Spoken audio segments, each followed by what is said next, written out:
अगर आपने अभी तक हमारा चैनल सब्सक्राइब नहीं किया तो अभी सब्सक्राइब करें और बेल आइकॉन को क्लिक करके हमारी लेटेस्ट वीडियोस के बारे में अपडेट जानें। नौगावा सादात विधानसभा पर सियासी गतिविधियां तेज। चेतन चौहान के बाद कौन बनेगा बाजीगर? वीवीआईपी सीट पर कब्जा करने की कोशिश में सपा। बीजेपी हर हाल में जीतना चाहती है उपचुनाव। बीएसपी ने भी खोल दिया है प्रचार का मोर्चा। नौगावा सादात विधानसभा सीट पर सियासी धमाचौकड़ी तेज हो गई है। विधायक चेतन चौहान के निधन के बाद सीट पर उपचुनाव होने वाले हैं और एक बार फिर यहां हार जीत की जंग में सियासी दल कूद गए हैं। सपा बीजेपी को पटखनी देने की कोशिश में है, लेकिन बीजेपी भी सपा को हल्के में छोड़ने वाली नहीं है। ऐसे में आइए जानते हैं कि मौजूदा समीकरण क्या कहते हैं और फिर जानेंगे कि इस सीट का सियासी इतिहास क्या रहा है। नौगावा सादात विधानसभा सीट पर सिंपैथी लहर देखने को मिल रही है। सिंपैथी लहर को भुनाने की जुगत में बीजेपी लगी है।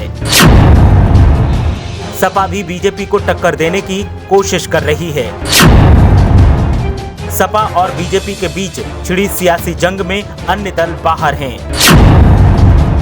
बीएसपी कांग्रेस को कोई यहां पूछता भी नहीं। आवाम की माने तो योगी सरकार की कुछ नीतियां गलत हैं। कुछ नीतियों से नाराज आवाम सपा के साथ दिख रही है, तो वहीं कुछ लोग आज भी बीजेपी को पसंद करते हैं। ऐसे में उपचुनाव में किसको चुना जाएगा, इस पर गहरा सस्पेंस है। बीजेपी और सपा के बीच सियासी जंग है, लेकिन जीतेगा कौन, बड़ा सवाल है। आवाम भी दोनों के साथ दिख रही है। ऐसे में मुकाबला 50-50 का दिख रहा है। नौगावा सादात विधानसभा से विधायक रहे पूर्व मंत्री चेतन चौहान की वजह से सिंपैथी लहर देखने को मिल रही है और इसका फायदा उठाने के लिए बीजेपी चेतन चौहान की पत्नी को मैदान में उतार सकती है और ये 50-50 का फॉर्मूला चुनावी प्रचार पर हार जीत का भी फैसला करेगा। ऐसे में आइए जानते हैं कि इस सीट का सियासी इतिहास क्या रहा है। नौगावा सादात विधानसभा का इतिहास ज्यादा पुराना नहीं है। अब तक नौगावा सादात सीट पर सिर्फ 2 विधानसभा चुनाव हुए हैं। 2012 में पहली बार नौगावा सादात पर चुनाव हुआ और सपा को जीत मिली। सपा उम्मीदवार अशफाक अली खान यहां से पहले विधायक बने। 2012 में बीजेपी का कहीं नामो निशान भी नहीं था।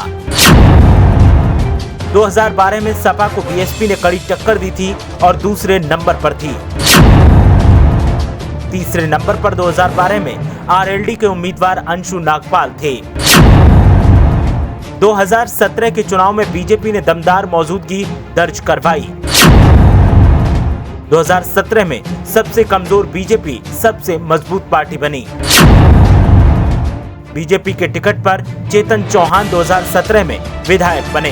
नौगावा सादात विधानसभा पर जीत उसे ही मिलेगी जिसका उम्मीदवार दमदार होगा, लेकिन चेतन चौहान की पत्नी को उम्मीदवार बनाना बीजेपी के लिए कमजोर साबित हो सकता है, क्योंकि उनका कोई सियासी सफर नहीं रहा है। ऐसे में सपा को उम्मीद है कि वो बीजेपी को यहां से पटखनी दे सकती है और 2012 वाला इतिहास दोहरा सकती है और फिर से नौगावा सादात सीट को अपने कब्जे में ले सकती है।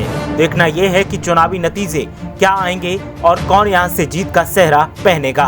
ब्यूरो रिपोर्ट, मीडिया हलचल।